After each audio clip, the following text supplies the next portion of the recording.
오늘 우리에게 주시는 하나님의 말씀 시편 3편 1절부터 8절까지 말씀입니다. 시편 3편 1절부터 8절까지 말씀. 저와 함께 한 절씩 교독하시겠습니다. 주님, 나를 대적하는 자들이 어찌 이렇게도 많습니까? 나를 치려고 일어서는 자들이 어찌 이렇게도 많습니까? 나를 빗대어 하나님도 너를 돕지 않는다 하고 빈정대는 자들이 어찌 이렇게도 많습니까?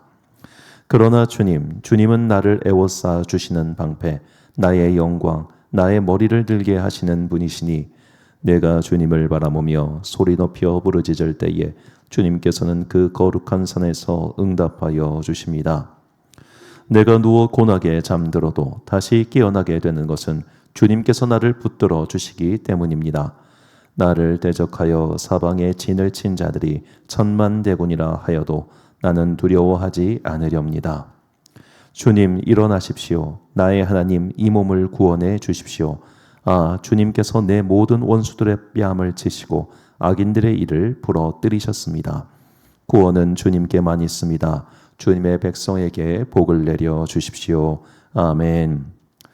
외롭지만 무섭지 않아라는 제목으로 하나님의 말씀 선포하겠습니다. 오늘 우리가 함께 살펴볼 시편 말씀은 제3편입니다. 시편 3편 말씀을 오경훈 박사의 성역으로 제가 읽어드리겠습니다. 야훼, 나의 주님이시여, 저를 노리는 적들이 얼마나 많은지요.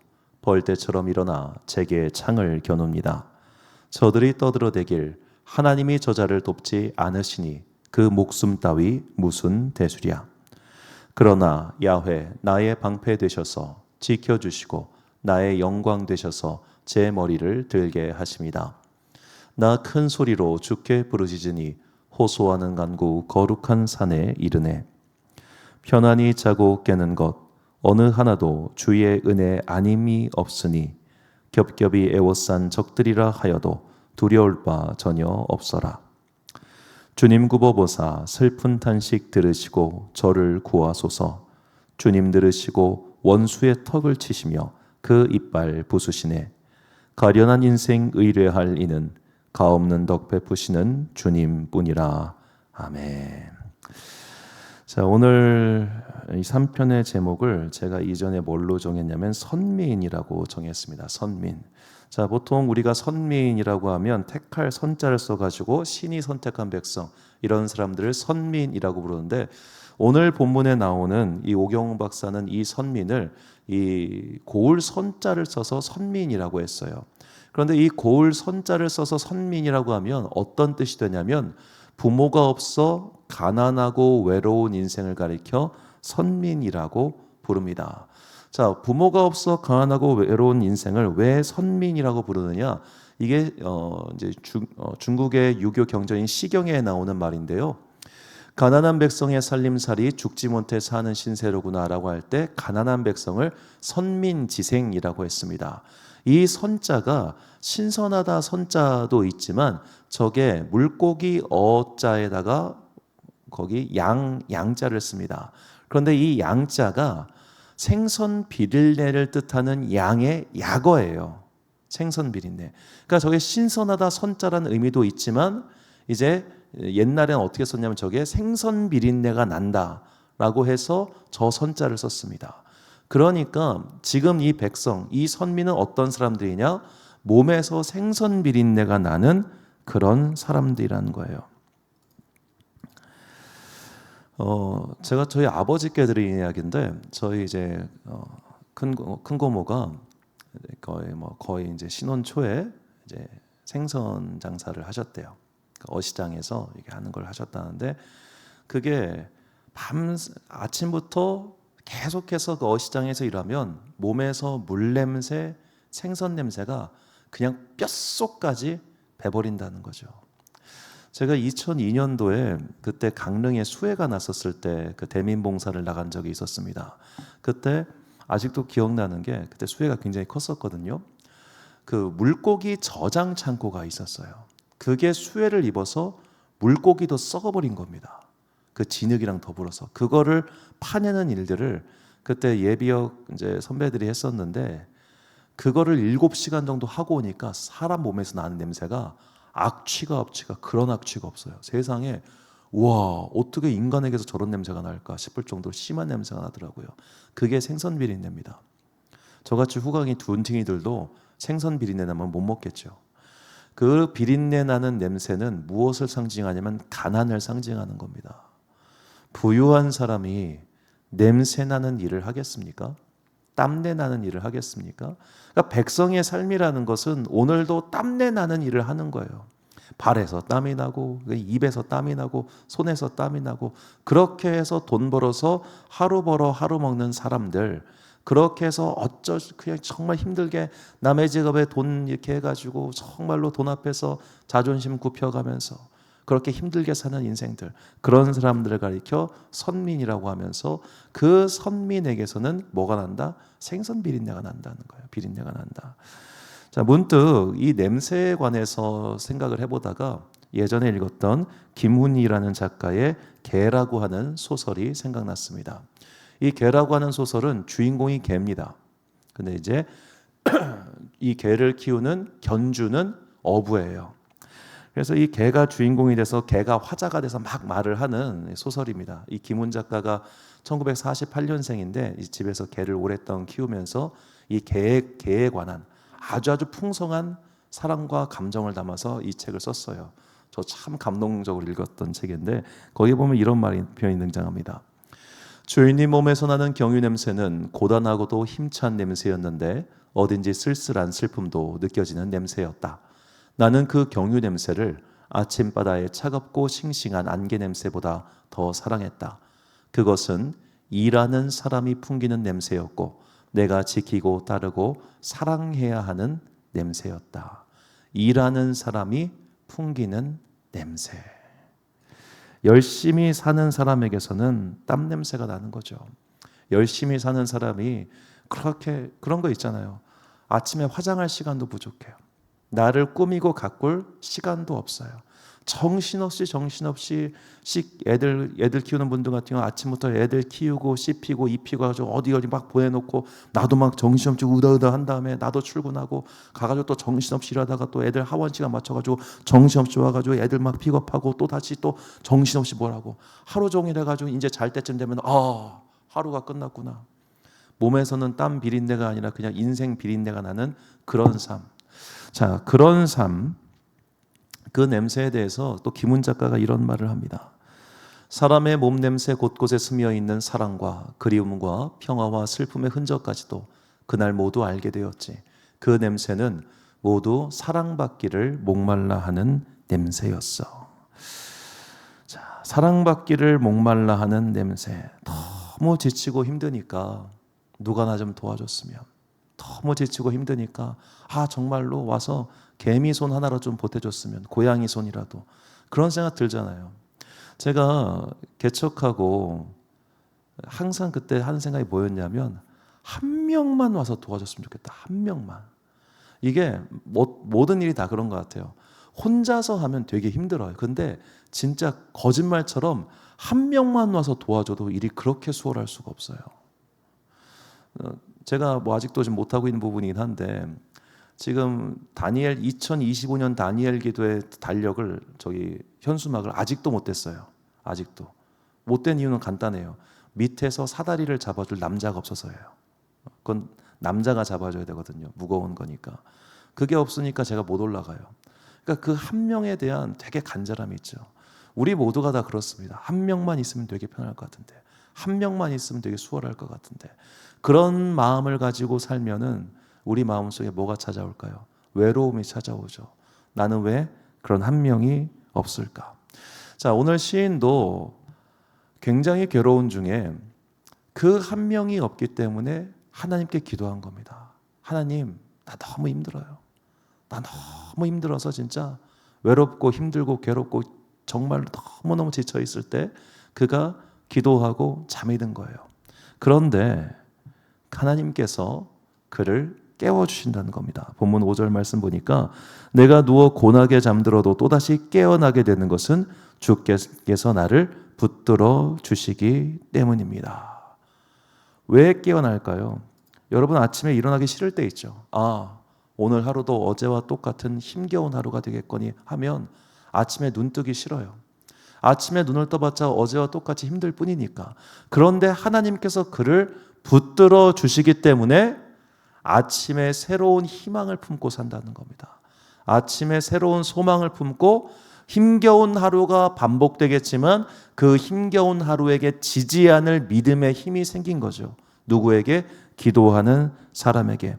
그렇기 때문에 8절에서 이 오경훈 박사는 이렇게 번역을 합니다. 본문 8절 다시 한번 보니까 가련한 인생 의뢰할 이는 가없는 덕 베푸시는 주님뿐이라. 여기서 이제 저 한자어로 저 하자가 의문부사이기 때문에 사실은 이렇게 번역하는 게 더 맞는 번역이라고 저는 생각하는데, 불쌍한 인생이 누구를 의지하겠는가? 한없는 사랑 베푸시는 주님뿐이라. 불쌍한 인생들, 오늘도 땀내 풍겨가면서 자기 자신을 가꿀 수 있는 시간과 여력도 없이 하루하루를 힘차게 살아가야 되는 노동자분들, 힘겹게 세상에 업을 짊어지고 살아가는 많은 부모들, 그런 자들이 의뢰할 사람은 누구냐? 내 옆에 한 사람만 있었으면 좋겠어. 여러분, 그 인간이 뒤통수 치고 배신합니다. 그러니까 사람 의지해봤자 그 인간이, 그게 참 그래요. 둘이서 함께해서 잘하면 좋잖아요. 그런데 같이 둘이서 일하다가 그 사람이 배신 때리면 어떻게 해요? 사업의 타격이 이만저만이 아니에요. 그때부터는 불신이 확 오잖아요. 그러니까 우리가 정말로 외롭고 힘들고 인생의 여러 가지 일들을 수행하면서 정말로 곤고한 냄새가 나를 엄습해 올 때, 하나님 나에게 사람 붙여주세요. 나를 도와줄 사람 보내주세요. 이렇게 기도할 것이 아니라 하나님께서 나의 힘이 되어주시고 하나님께서 나의 소망이 되어주사 이 모든 일들을 잘 감당하게 하옵소서 라고 그렇게 기도를 해야 됩니다. 주님께서는 분명히 약속하셨습니다. 요한복음 14장 18절 말씀 보니까 내가 너희를 고아와 같이 버려두지 아니하고 너희에게로 오리라. 아멘. 고아와 같이 버려두시 아니하시는 하나님, 오늘도 힘들고 지쳐서 쓰러져서 잠이 든 여러분들에게 성령께서 다가오셔서 오늘의 희망을 주시는 겁니다. 어제 힘들었지? 괜찮아. 오늘도 내가 너와 함께하고 있어. 내일도 분명히 힘들 수 있을 거야. 하지만 괜찮아. 왜? 내가 너와 영원히 함께 있기 때문이야. 자, 우리는 어떻게 해야 오늘 시편 기자가 얻었던 이런 깨달음을 오늘 우리의 믿음의 깨달음으로 얻을 수 있을까요? 이 시편 3편은 참 재미있게도 구조상 굉장히 이해하기 쉬운 논리적 구조로 구성되어 있습니다. 이 시편 3편 읽으실 때 뒤에 보면 셀라라는 말이 나오죠. 우리가 보통 봉독할 때 이 셀라를 빼놓고 있는데, 그 이유는 셀라라고 하는 뜻이 아마도 노래할 때 일종의 마디를 끊어주는 어떤 역할을 하는 것으로 짐작을 하기는 해요. 그래서 히브리어 원어로 성경 낭독하는 랍비들은 셀라를 부르긴 합니다. 하지만 이게 이 셀라를 그냥 원어 그대로 놔둔 이유는 정확한 의미를 모르기 때문입니다. 그래서 한글 성경에서는 이거를 읽으면 오히려 운율이 떨어지기 때문에 그냥 생략해서 읽는 게 보통 전통입니다. 이 시편 3편은 이 셀라라고 하는 이 중간 마디 여기로 끊어서 읽으면 구조가 되게 단순해져요. 자, 1절과 2절은 시인의 상황입니다. 하나님 나 이렇게 힘들어요. 하나님 나 이렇게 괴로워요. 이 이야기를 쭉 하고 있어요. 그리고 3, 4절이 그가 하나님께 기도하는 건데, 이 기도의 내용이 뭐냐면은 하나님 나 힘들어요. 하나님 나 괴로워요. 이게 기도가 아니었어요. 그가 하나님께 드린 내용은 신앙의 명제, 하나님은 이런 분이시다라는 것을 반복합니다.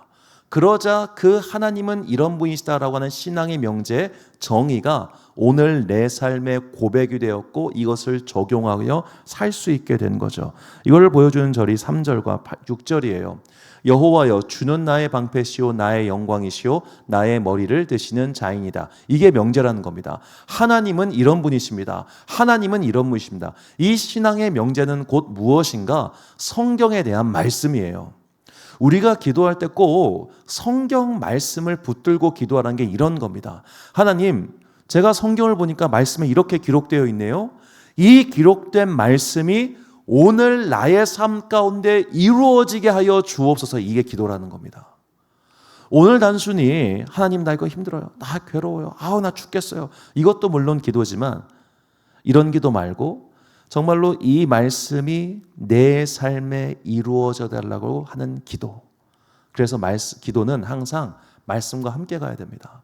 우리가 말씀이 없는 기도 생활을 하면 나중에 그 기도 생활이 나의 자아를 비대하게 만들어요. 왜? 내 안에서 빙글빙글 도는 기도만 하고 있기 때문에. 그러나 말씀을 바탕으로 한 기도는 때로는 나를 풍성하게 해주고 때로는 나의 잘못된 것을 일깨워 주기 때문에 항상 우리가 기록된 말씀을 가지고 기도하는 훈련을 꼭 해야 됩니다. 그래서 시편이 굉장히 기도하기 좋은 책인 거예요. 시편을 읽고 주님, 이 시편 기자가 얻었던 은혜가 나의 은혜가 되기를 소망합니다. 주님, 이 시편 기자도 지금 나와 똑같은 상황에 처해 있군요. 주님, 저도 이런 상황에 지금 처해 있습니다. 이 시편 기자가 주님을 만났듯이 저도 이곳에서 주님 만나게 하여 주옵소서. 그래서 그가 반복된 명제를 기도드림으로써 6절 천만이 나를 애워싸 진친다여 나는 두려워하지 아니하이다라고 하는 깨달음과 고백을 하게 된 것이죠. 이것이 우리의 기도이며 이것이 우리의 믿음의 방향이 되어야 합니다.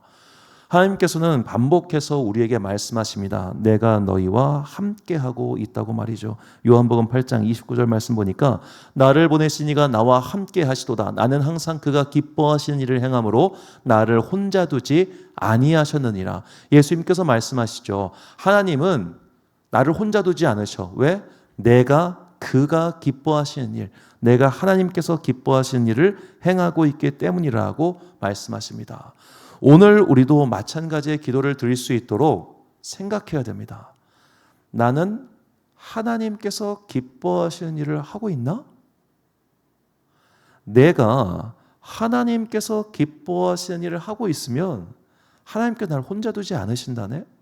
그럼 성경은 우리가 무엇을 할 때 하나님께서 기뻐하신다고 말을 할까요? 예레미야 9장 4절과 요한일서 3장 22절 말씀을 보면 자랑하는 자는 이것으로 자랑할지니 곧 명철하여 나를 아는 것과 나 여호와는 사랑과 정의와 공의를 땅에 행하는 자인 줄 깨닫는 것이라. 나는 이 일을 기뻐하노라. 여호와의 말씀이니라. 무엇이든지 구한 바를 그에게서 받나니 이는 우리가 그의 계명을 지키고 그 앞에서 기뻐하시는 것을 행함이라. 그의 계명은 이것이니 곧 그 아들 예수 그리스도의 이름을 믿고 그가 우리에게 주신 계명대로 서로 사랑할 것이니라. 아멘. 자, 이 두 가지를 요약하면 뭐가 되겠습니까? 하나님께서 기뻐하시는 일, 그리고 하나님을 기쁘시게 하는 일은 하나님을 알고, 즉 하나님을 사랑하고 나 외의 사람, 곧 이웃을 사랑하는 겁니다. 하나님 사랑, 이웃 사랑. 이것을 하는 사람들을 주님께서는 기뻐하시고 주님께서는 그들을 결코 홀로 두지 아니하신다는 거예요. 하나님께서 기뻐하시면 되게 쉽죠. 저는 그게 가끔씩 아이들이 부모에게 주는 기쁨이라고 생각합니다. 여러분, 내 새끼는 못 낳아도 내 새끼잖아요. 이빨 누가 옆에 사람이 볼 때는 이빨 유치 빠져가지고 연구 없다는 것 같은데도 엄마는 그냥 이뻐. 아빠는 그냥 이뻐. 내 새끼니까. 하나님이 우리를 그렇게 보고 계시는 거예요. 그리고 아이들한테도 엄마는 너무 중요해요. 그냥 엄마란 존재 자체가 나에게 소망과 힘과 모든 게 되잖아요. 엄마가 있으니까 외롭지 않잖아요. 그러니까 누가 그러더라고. 세상에서 제일 불쌍한 사람이 엄마 없는 사람이래. 엄마가 일찍 돌아가셨거나 엄마 없으면 사람은 서럽잖아. 굉장히. 그러니까 엄마 없는 딸이 제일 외롭다, 그런 말도 하던데, 하여튼 엄마만 있으면 되는 거예요. 그 엄마 같은 하나님이 계시기 때문에 그분이 있음으로써 우리는 외롭지 않은 거예요. 그리고 그분은 우리를 사랑하세요. 내 새끼니까. 그리고 그분의 존재, 즉 엄마의 존재를 인정하고 엄마를 바라보는 자녀의 시선으로 우리가 하나님을 바라보고 있으면 하나님은 그것만으로도 너무 만족해 하세요. 똘망똘망한 눈 뜨고서 엄마 앞에 이러고 있으면 귀엽잖아요. 사랑스럽잖아요. 그렇게 하는 거예요. 그럼 엄마가 명령을 하겠지. 너 오늘 뭐 할 거야? 나 오늘 뭐 해야 돼요? 가서 이웃을 사랑해. 너 말고 다른 사람을 존대해주고, 너 말고 다른 사람을 품어주고, 너 말고 다른 사람을 잘 대해줘. 이거를 하는 걸 난 기뻐할 거야. 네가 나를 바라보고 네가 오늘 내가 시킨 일을 하면은 나는 너를 더 사랑할 거고 더 너와 함께 있을 거야. 어려운 거 하나 없습니다. 여러분, 말씀은 진짜 어려운 거 하나 없어요. 돌고 돌아봤자 다 우리가 알고 있는 것들이에요. 하나님께서는 이미 우리에게 다 알고 있는 바를 행하라고 하시는 겁니다. 오늘 나의 삶 가운데 내가 하나님을 얼마나 바라보고 있는가, 그리고 하나님께서 우리에게 원하시는 바, 나의 주변의 이웃을, 나 외에 다른 사람들을 얼마나 사랑하고 있는가, 우리의 마음속에 이 두 가지가 분명하게 정립될 때 우리는 오늘도 이전에도 이미 나와 함께 하셨던 하나님을 더 가까이 느끼게 될 것이고, 그리고 하나님과 함께함으로 말미암아 피곤하고 쪄들고 세상살이 너무 지친 육신을 가지고 침대에 폭 들어갔다가 그 다음날 아침에 우차 하고 일어나가지고 하루를 힘차게 살 수 있게 될 것입니다. 그런 회복하시는 은혜, 함께 하시는 은혜를 날마다 체험하고 그 은혜 가운데 논의는 여러분과 제가 되시기를 주님의 이름으로 축원합니다. 결단의 말씀은 이사야 30장 18절과 26절 말씀, 우리가 찬 목소리로 봉독하겠습니다. 시작. 그러나 여호와께서 기다리시나니 이는 너희에게 은혜를 베풀려 하심이요 일어나시리니 이는 너희를 긍휼히 여기려 하심이라. 대저 여호와는 정의의 하나님이시라. 그를 기다리는 자마다 복이 있도다.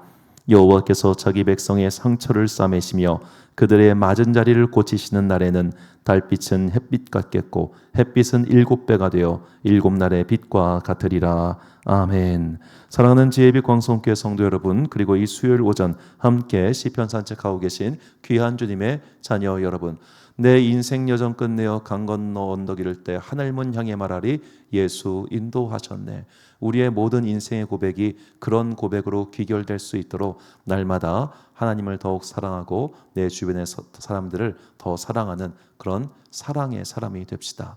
그때 우리는 이미 나와 함께 하신 하나님을 더 많이 경험하게 될 것이고, 그 하나님의 풍성한 은혜 속에서 천만인이 나를 애워싸 진칠지라도 나는 두려워하지 않겠다라고 하는 시편 기자의 고백을 나의 고백으로 삼을 수 있게 될 것입니다. 당연하지 않습니까? 그 천만인보다 더 강하신 분이 내 뒤에 계시는데 내가 왜 두려워하겠습니까?